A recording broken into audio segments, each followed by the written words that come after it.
À primeira vista, poderia parecer lógico pensar que um barco pequeno, por ser mais leve, deveria ser mais rápido do que um enorme navio de carga ou um cruzeiro de 300 metros. No entanto, quando observamos a realidade no mar, ocorre exatamente o contrário. Os gigantes são os que deslizam com maior eficiência e atingem velocidades surpreendentes.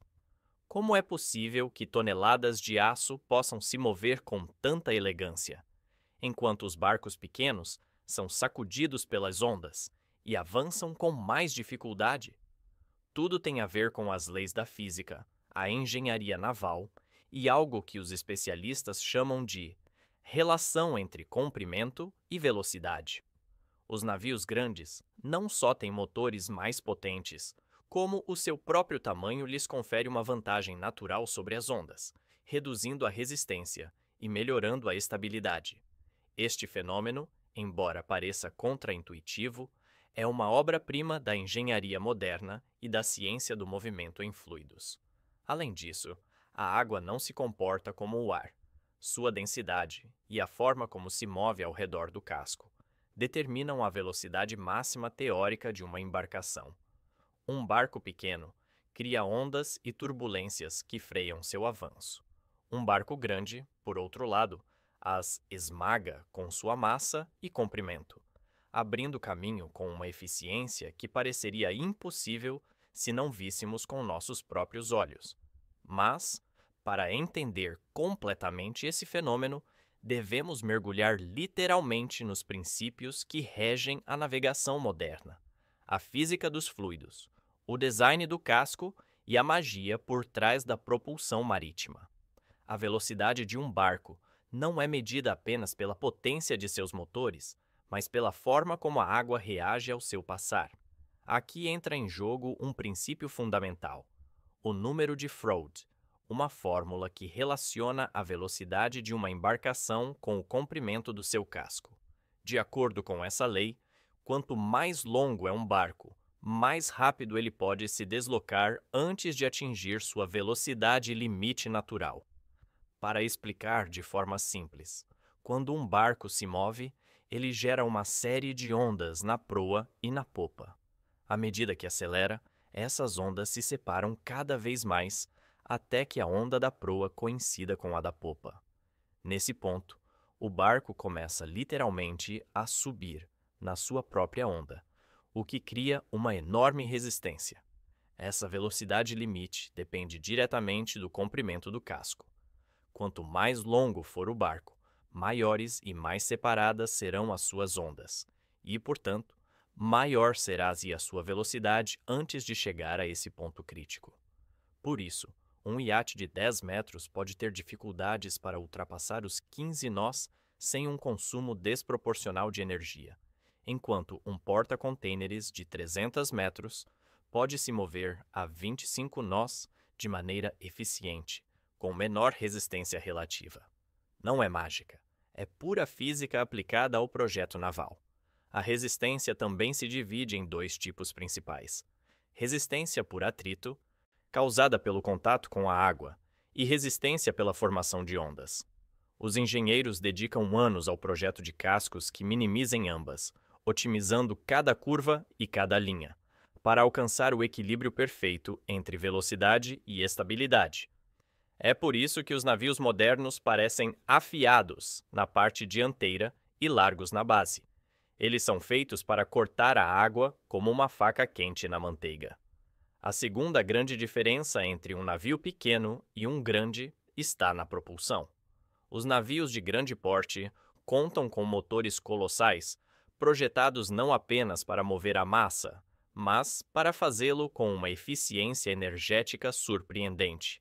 Por exemplo, um motor principal de um navio porta-contêineres pode pesar mais de 2.000 toneladas e gerar mais de 80.000 cavalos de potência, tudo isso funcionando em baixas rotações, o que reduz o desgaste e maximiza o impulso. Ao contrário de um motor de carro ou de uma lancha rápida, os motores marítimos são projetados para trabalhar com impulso contínuo, não com acelerações rápidas. Isso significa que seu design é orientado para manter um ritmo constante de deslocamento. aproveitando a inércia do navio e seu tamanho para manter a velocidade com menor esforço energético. As hélices também desempenham um papel crucial. Em barcos pequenos, elas costumam ser mais leves, giram em altas rotações e perdem eficiência por cavitação, bolhas que se formam pela pressão. Em navios grandes, por outro lado, as hélices são enormes, com vários metros de diâmetro, giram lentamente e empurram uma massa de água muito maior com menos perdas. Essa combinação permite que um barco de centenas de milhares de toneladas se desloque suavemente, sem a necessidade de aumentar a velocidade abruptamente. A forma do casco, a distribuição do peso e a potência do motor são calculadas ao milímetro. E embora os gigantes pareçam pesados e lentos, seu design os torna verdadeiros campeões de eficiência. Eles podem mover mais carga a maior velocidade, consumindo proporcionalmente menos combustível por tonelada transportada do que um barco pequeno. Um barco grande não é apenas mais rápido, também é mais estável, e essa estabilidade influencia diretamente sua velocidade. Quando as ondas batem em um barco pequeno, ele salta, perde energia e precisa de mais potência para manter o rumo. Em contrapartida, um barco de grande porte mal sente as ondas. Ele as atravessa com firmeza, mantendo seu impulso sem interrupções. Além disso, a inércia desempenha um papel fundamental. Quanto mais pesado é um barco, mais energia é necessária para colocá-lo em movimento. Mas também mais energia ele armazena uma vez que está navegando. Essa energia cinética acumulada faz com que ele mantenha sua velocidade com menos esforço do motor, algo que os barcos pequenos não podem aproveitar. Outro aspecto crucial é a escala energética. Um barco pequeno precisa de um motor que supere constantemente o atrito da água, enquanto os grandes aproveitam seu próprio peso e comprimento de onda para flutuar sobre as ondas com menos resistência. Em termos práticos, os barcos grandes não são apenas mais rápidos, mas também mais eficientes. Eles podem percorrer milhares de quilômetros transportando toneladas de carga com um consumo que, por unidade, é surpreendentemente baixo. Até mesmo os cruzeiros, essas cidades flutuantes com piscinas, cinemas e restaurantes, podem manter velocidades de 20 a 25 nós graças a uma combinação de potência, aerodinâmica e estabilidade hidrodinâmica, que os pequenos barcos de recreio simplesmente não conseguem igualar. A velocidade de um barco não depende apenas do seu motor, mas de uma combinação complexa de física, engenharia e design. Os barcos grandes são mais rápidos porque a própria natureza da água os favorece. Seu comprimento permite que superem a barreira das ondas. Sua massa lhes confere estabilidade, e sua potência se traduz em um movimento contínuo e eficiente. Pode parecer um paradoxo, mas os barcos mais pesados são também os mais graciosos em seu deslocamento.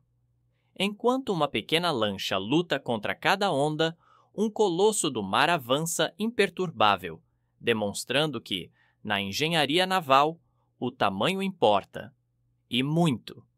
Da próxima vez que você vir um enorme navio passando no horizonte, lembre-se de que por trás dessa aparente lentidão há um equilíbrio perfeito entre potência, física e precisão. Eles são os verdadeiros titãs do oceano, lentos apenas na aparência, mas construídos para dominar as águas com uma elegância e velocidade que só a ciência pode explicar. Um navio grande não é apenas mais rápido, ele também é mais estável, e essa estabilidade influencia diretamente sua velocidade. Quando as ondas batem em um navio pequeno, ele salta, perde energia e precisa de mais potência para manter o rumo. Em contrapartida, um navio de grande porte mal sente as ondas.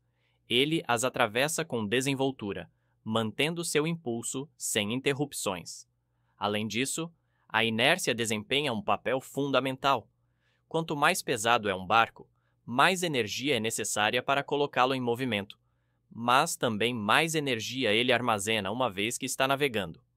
Essa energia cinética acumulada faz com que ele mantenha sua velocidade com menos esforço do motor, algo que os barcos pequenos não podem aproveitar. Outro aspecto crucial é a escala energética.